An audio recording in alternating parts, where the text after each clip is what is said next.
السلام علیکم ورحمۃ اللہ وبرکاتہ۔ اعوذ باللہ من الشیطان الرجیم، بسم اللہ الرحمن الرحیم۔ ان اللہ وملائکتہ یصلون علی النبی یا ایھا الذین آمنوا صلوا علیہ وسلموا تسلیما۔ اللہم صل علی سیدنا محمد وعلی آل سیدنا مولانا محمد وبارک وسلم۔ حضرت مولانا سیف اللہ نظامی صاحب، نائب شیخ الجامعہ، مولانا سید غلام قادر خطور حسینی قادری صاحب، معتمد مرکزی انجمن قادریہ، مولانا محی الدین محمودی صاحب، کامل جامع نظامیہ، مولانا باقر صدیقی صاحب، کامل جامع نظامیہ، اور دیگر حضرات۔ جیسے کہ ابھی آپ نے سماعت فرمایا کہ مرکزی انجمن قادریہ پچھلی نصف صدی سے اپنی دینی سرگرمیوں میں مصروف ہے، اور اللہ تعالیٰ سے دعا ہے کہ مولا کریم رہتی دنیا تک اس کی سرگرمیوں کو جاری و ساری رکھے۔ آج کا یہ اجلاس جس سلسلے میں، جس ضمن میں طلب کیا گیا، اس کے اغراض و مقاصد آپ کو دعوت نامے کے ذریعے ہی عرض کر دیے گئے تھے۔ اب یہاں پر کچھ صحافی حضرات بھی موجود ہیں، اور پھر میڈیا کے ذریعے نہ صرف ہماری اپنی ریاست بلکہ دنیا میں یہ میسیج عام ہو سکتا ہے، اسی لیے آپ کے سامنے چند لمحات کچھ عرض کرنے کی کوشش کروں گا۔ یہ جو نشہ کا مسئلہ ہے، یہ ہماری ریاست تک صرف محدود نہیں ہے، بلکہ ہندوستان بھر میں یہ لعنت فی الوقت عروج پر ہے۔ آپ دیکھ رہے ہیں کہ جہاں کہیں کوئی قتل کی واردات جب پیش آتی ہے اور جب اس کی تحقیقات ہوتی ہے تو پتہ یہ چلتا ہے کہ قتل کرنے والا نشہ کا عادی تھا۔ جیسا کہ ابھی آپ نے علماء کے خطابات کو سماعت فرمایا کہ یہ جو شراب ہے یہی فتنے کی جڑ ہے۔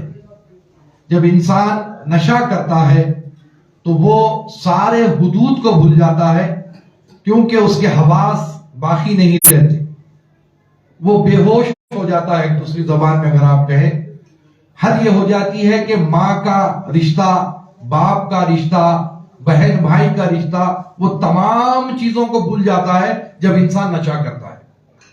اسی لیے اسلام میں نشہ کے لیے سخت پابندی عائد کی گئی، کیونکہ آپ دیکھیں کہ اسلام پہ بہت سارے لوگ بہت ساری باتیں کرتے ہیں، بہت ساری تنقیدات کی جاتی ہے، لیکن جہاں پر اسلام میں وہ تعلیمات دی گئی جس سے انسانیت قائم رہتی ہے، وہ چیزوں کو کبھی بھی پیش نہیں کیا جاتا۔ جبکہ اگر آپ دوسرے مذاہب میں یہ چیز کو دیکھیں گے تو ان کے پاس نشہ کرنا، شراب پینا، اس کو ایسا کوئی بری چیز نہیں مانی جاتی۔ جس طریقے اسلام میں حرام قرار دیا گیا، گناہ کبیرہ میں جس کا شمار ہے، کوئی دوسرے مذاہب میں ایسی بات سمجھنے نہیں آتی۔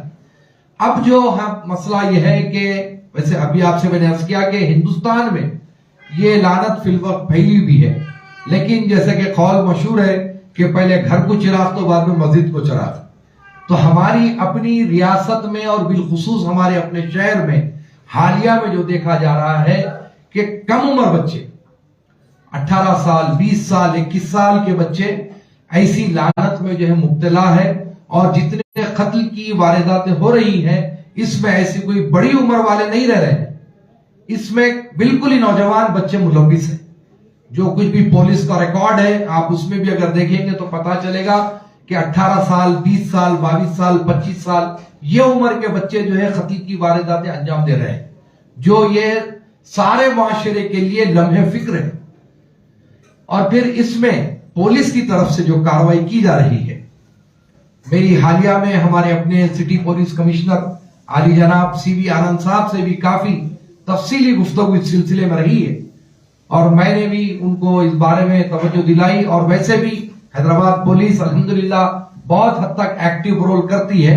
لیکن مسئلہ یہ ہے کہ جب کبھی بھی پولیس ایکٹیو ہوتے ہوئے چبوترا مشین چلا رہی ہے، دیکھیے راتوں میں سڑکوں پر پھرنا یا چبوتروں کی زینت بن کے ہمارے نوجوان بیٹھنا، یہ ہماری اپنی نسلوں کے لیے نقصان دہ ہے، ہمارے اپنے طبقے کے لیے نقصان دہ ہے، ہمارے اپنے گھروں کے لیے نقصان دہ ہے. جب انسان رات بھر جاگے گا، چبوتروں کی زینت بنا رہے گا، تو وہ صبح کب اٹھے گا، کب کام کاروبار کو جائے گا. یہاں پر فجر کی نماز، اشراق کی نماز، اس کا تو ذکر ہی نہیں ہے، کاروبار کی بات ہو رہی ہے. دین کی طرف بلانا تو ابھی باقی ہے، یہاں پر صرف اس طرف ان کی توجہ دلائی جا رہی ہے تو بھی سننے کے لیے تیار نہیں ہے. اور جو دن بدن مسلمانوں کے معاشی حالات خراب ہو رہے ہیں، اس کی وجہ یہی ہے کہ ہمارا اپنا نوجوان جو راتوں میں سڑکوں پر گشت کرتے رہتا ہے، صبح اس کی نیند سے بیدار نہیں ہوتا، کسی کوئی کام کاروبار کو نہیں جاتا. نتیجہ یہ ہوتا ہے کہ اس کے والدین پر وہ بوجھ بن کر رہ رہا ہے. تو جب تک کہ سارے معاشرے میں اس بات کا عہد نہ لیا جائے کہ ہم اپنی ذمہ داری سمجھ کر اس معاملے میں سدھار پیدا کریں گے، تب تک کہ سدھار ممکن نہیں ہے. کیونکہ پولیس کی جانب سے جب کوئی کارروائی ہوتی ہے، یہ بات نہیں ہے کہ پولیس کی طرف سے کبھی ظلم و زیادتی نہیں بھی ہوئی ہے، ہوتی ہے، آئندہ بھی شاید ہوگی. میں یہ نہیں کہہ رہا ہوں کہ بالکل پولیس پارسا ہے، یہ نہیں، لیکن جب کوئی کام پولیس کی جانب سے اچھا کیا جا رہا ہے تو ہمارے معاشرے میں اس کو سراہنا چاہیے، ہمارے معاشرے سے اس کی تائید ہونی چاہیے.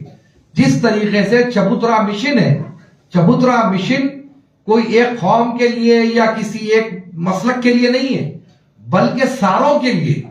چبوترا مشن جب چلتا ہے تو ہر علاقے میں چلتا ہے، لیکن اس میں یہ نام دیا جاتا ہے کہ ہم پر ظلم ہو رہا ہے. 1 منٹ کے لیے مان لیجئے اگر رات میں جو نوجوان سڑکوں پر رہتے ہیں، چبوتروں پر بیٹھتے ہیں، اور اگر پولیس کی طرف سے ان پر سختی برتی جاتی ہے، 1-2 لاٹھی ان پہ برسائی جاتی ہے، تو وہ اس کے لیے ہم کو برا ماننے کی قطعی ضرورت نہیں ہے. اسی لیے کہ جب وہ گھر کو جائیں گے تو اپنے والدین کے ساتھ تھوڑا وقت گزاریں گے، اپنی بیوی کے ساتھ، اپنے بچوں کے ساتھ تھوڑا وقت گزاریں گے، گھر کے حالات سے وہ واقف ہوں گے. رات تمام شب بسری چلتی ہے سڑکوں پر، چبوتروں پر جا کے شہزادے آرام فرماتے ہیں، اور پھر دن میں 2-2:30 بجے بڑے ہی احسان کے ساتھ گھر والوں کے سامنے اٹھتے ہیں، آپ غسل وغیرہ فرماتے ہیں، ناشتہ کرتے ہیں، پھر جو باہر نکلے تو پھر صبح گھر کو واپس. تو وہ گھر کے حالات سے کیا واقف رہے گا؟ اب یہ تو ایک پہلو ہو گیا. دوسرا پہلو یہ ہے کہ جب رات میں جو صحبتیں ہوتی ہیں تو کوئی شریف آدمی کی، کوئی مولانا کی، کوئی مفتی کی صحبت نصیب نہیں ہوتی. سڑکوں پر جو صحبت ملتی ہے تو یقیناً وہ برے عادتوں میں ملوث ہوتا ہے، یا تو وہ شراب پیتا ہے، یا تو وہ جوا سٹا اس قسم کے حرکات میں رہتا ہے، یا نہیں تو کوئی اور برائی میں رہتا ہے. پہلے کے جو لوگ شب بسری کیا کرتے تھے تو اللہ کی محبوبین کی صحبت میں بیٹھا کرتے تھے، خانخواہوں میں بیٹھ کر رت جگہ ہوتا تھا تو اللہ کا ذکر ہوتا تھا، وہاں پر اللہ اس کے رسول کی تعلیمات بتائی جاتی تھی.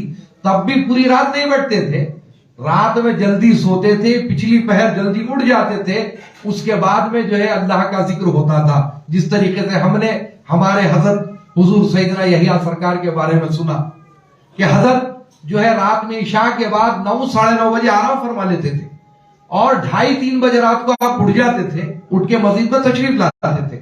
اور پھر بعد آپ کے خلفاء ایسے تھے جو گولکنڈہ قلعے سے یحییٰ پاشا حضرت کی مسجد، جو آج مسجد نور خاصی پورہ شریف کو آتے اور وہ حضرت کی صحبت میں ساتھ بیٹھتے.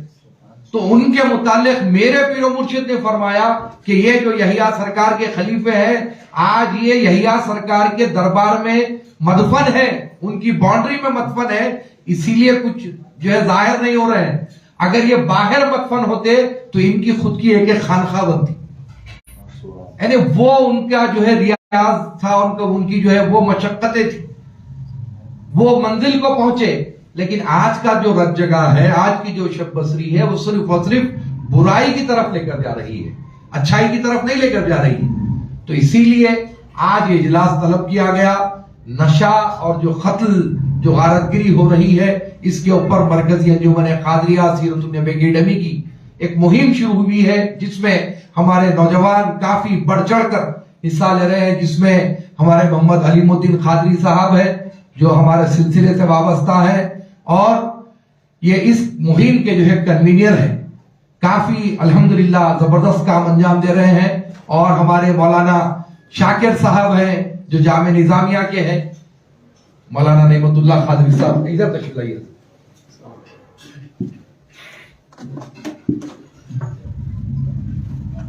مولانا شاکر حسین صاحب ہیں جو جامعہ نظامیہ کے ہیں. خواجہ محی الدین فیاض ہیں جو کافی اپنی جو ہے سماجی سرگرمیوں میں مشہور و معروف ہے. سمیم اختر صاحب ہے، سکندر صاحب ہے. یہ تمام ہی لوگ جو ہے کام کر رہے ہیں. الحمدللہ اللہ تعالیٰ ان کے کام کو قبول فرمائے اور ان کی زبانوں میں وہ اثر دے.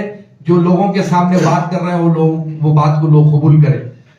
تو بہرحال میں انہی خیالات کے ساتھ پھر ایک بار آپ تمام سے یہ عرض کروں گا کہ اس مہم کے ساتھ جڑے. یہ کسی ایک کی مہم نہیں ہے، یہ معاشرے کی سدھار کی مہم ہے. اور جب ہم امت محمدیہ صلی اللہ علیہ وسلم کی فکر کریں گے تو یقیناً ہم پر اللہ تعالیٰ کا بھی کرم ہوگا اور حضور پاک صلی اللہ علیہ وسلم کا بھی کرم ہوگا.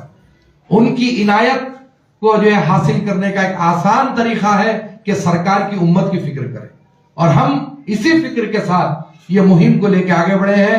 میں اس موقع پر حضرت مولانا سیف اللہ نظامی صاحب نائب شیخ الجامعہ نظامیہ، حضرت مولانا سید نعمت اللہ قادری صاحب، محی الدین محمودی صاحب، باقر صدیقی صاحب اور تمام نوجوانوں کا دل کی گہرائیوں سے شکریہ ادا کرتا ہوں کہ آپ نے انجمن قادریہ سیرت النبی اکیڈمی کی دعوت